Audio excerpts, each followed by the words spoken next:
Hello everyone, welcome to Medphilia.K. In this video, I am going to discuss about juxtaglomerular apparatus. Before going to juxtaglomerular apparatus, let's first go through the basics of nephron briefly. Nephron is a functional unit of kidney. On each kidney, you can find 1 to 2 millions of nephron. This is a nephron. This cup-shaped structure is called the Bowman's capsule. It surrounds a network of blood capillaries called the glomerulus. The capillary bringing the blood to the glomerulus is called the afferent arteriole, and one taking away is the efferent arteriole. Afferent arteriole has a greater diameter than the efferent arteriole. This leads to increase in blood pressure, which results in ultrafiltration into the Bowman's capsule. The Bowman's capsule and the glomerulus together is known as the renal corpuscle or Malpighian corpuscle. There are two poles in the renal corpuscle, vascular pole and tubular pole. The loop continues. This is the proximal convoluted tubule.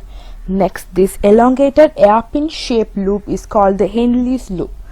It is divided into descending limb and ascending limb. Next is the distal convoluted tubule. The final part of the nephron is the collecting duct. There are 4 types of nephron: cortical, subscapular, midcortical and juxtamedullary nephron. Cortical and subscapular have their renal corpuscle located in the outer part of the cortex, and Henle's loop is short, extending into the outer medulla.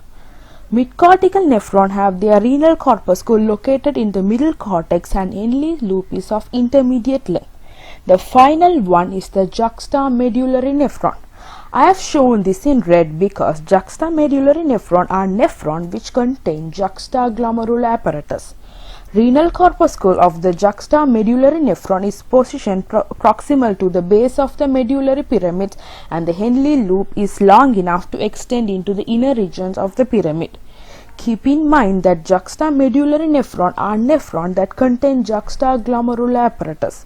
An interesting thing about this nephron is that it is not the principal nephron producing urine. So its afferent and efferent arteriole are equal in diameter. Let's move on to discuss about juxtaglomerular apparatus in more detail. Juxtaglomerular apparatus is a part of a nephron. The word juxta means close by, so from this word we can guess that the structure is close by to glomerulus. This juxtaglomerular apparatus is found between afferent arteriole and distal convoluted tubule of the same nephron.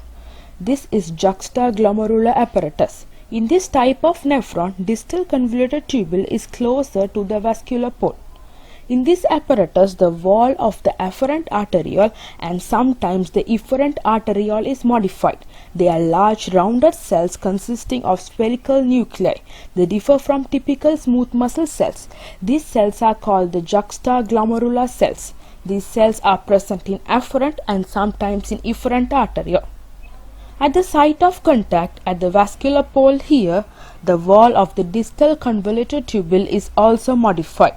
These densely packed columnar cells are called macula densa. The cells between juxtaglomerular cells and macula densa is called the extraglomerular mesangial cells. The juxtaglomerular cells, macula densa and extraglomerular mesangial cells form the juxtaglomerular apparatus. Each of it has a specific function. Juxtaglomerular cells releases enzyme renin, which acts on angiotensinogen. Angiotensinogen is a compound found in blood plasma. Renin converts angiotensinogen into angiotensin 1, and another enzyme converts it into angiotensin 2. This angiotensin 2 increases the blood pressure. Juxtaglomerular cells also stimulates the release of aldosterone and antidiuretic hormone and increase the water reabsorption, especially from distal convoluted tubule. Therefore, the blood plasma volume increases. Macula densa cells of the distal convoluted tubule are osmoreceptor of sodium concentration. They respond to high salt concentration by releasing nitric oxide.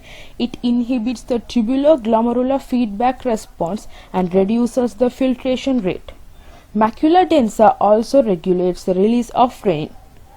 Extraglomerular mesangial cells transmit sensory information between macular densa sensory cells and juxtaglomerular effector cells.